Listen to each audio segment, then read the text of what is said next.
Viewers, நாங்களோட Lakshmi. நீங்கள் பார்த்துருக்கிறது லக்ஷ்மி தமிழ் டக்கர். ரொம்ப நாள் கழிச்சு இந்த சேனலில் ஓகே ரொம்ப முக்கியமான விஷயம், 2 சீரியல் இன்றைக்கி அப்டேட் பற்றி பேசணும் அப்படின்ட்டு. ராமர் தேடிய சீரியல் அப்படின்ட்டு இந்த சீரியல் ஒரு டப்பிங் சீரியல் தான். டப்பிங் சீரியல் நம்ம எதிர்பார்க்க முடியாதுங்க. அவங்களுக்கு எதிர்பார்க்குற டிஆர்பி இல்லை டப்பிங் ரிலேட்டடாக பெருசாக ஏதாச்சும் சவால்கள் இருந்தால் டப்பிங் ரிலேட்டடாக இருக்காது. பொதுவாக எதிர்பார்க்குற டிஆர்பி ஏதோ வேறு ஏதாச்சும் காரணங்கள் அப்படின்ட்டு சம்டைம்ஸ் நிறுத்திடுவாங்க. ஸோ அந்த சீரியல் முடிஞ்சதெல்லாம் நிறைய பேர் கேட்டிருந்தீங்க. லக்ஷ்மி தமிழ் டக்கரில் இதை பற்றி பேசுகிறதா இருக்குது. பட் 0 லக்ஷ்மியில் பேசியிருந்தீங்க. அதே மாதிரியே வள்ளியின் வேலன் இதனுடைய லாஸ்ட் டே ஷூட்லேருந்து நம்மளுடைய சித்து ஸ்ரீயா கூட அழகான ஒரு அப்டேட் கொடுத்துருக்காங்க. உண்மையுமே திருமணம் சீரியலுக்கு அப்புறம் இவங்க ஸ்ரீயா அங்கே சீரியல் பண்ணாங்க, இவர் ராஜாராணி பண்ணாங்க. இவங்க 2 பேரும் சேர்ந்து சீரியல் பண்ணணும் அப்படின்னு ஒரு பெரிய எதிர்பார்ப்பு.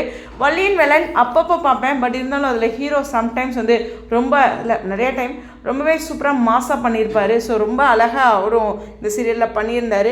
பட் கொஞ்சம் குயிக்காக தான் முடிகிற மாதிரி எனக்கு ஒரு ஃபீல். பட் இருந்தாலும் ஒரு புத்துணர்வோடு இன்னொரு சீரியலில் அவங்க ஒரு கம்பேக் கொடுப்பாங்க. ஸோ அழகாக அவங்களோட ஒய்ஃபோட அப்படிங்கும்போது அந்த ஒய்ஃபோட அந்த ஒர்க்கிங் ஏரியாவில் அப்படிங்கிறது நிச்சயமாக ஒரு ஸ்பெஷலான விஷயங்க தான். ஸோ அதை அவர் ஷேர் பண்ணியிருக்காங்க. மீண்டும் அவங்க 2 பேருமே சேர்ந்து நடித்தா ரொம்ப சந்தோஷம். பட் அவங்களுக்கு 2 பேருக்குமே சீக்கிரம் ப்ராஜெக்ட் கிடைக்கணும் அப்படிங்கிற ஒரு விஷயோட பேக் டு பேக் இந்த 2 சீரியல் முடியுது. உங்களுடைய கருத்துக்கள் ஸ்டேடியம்.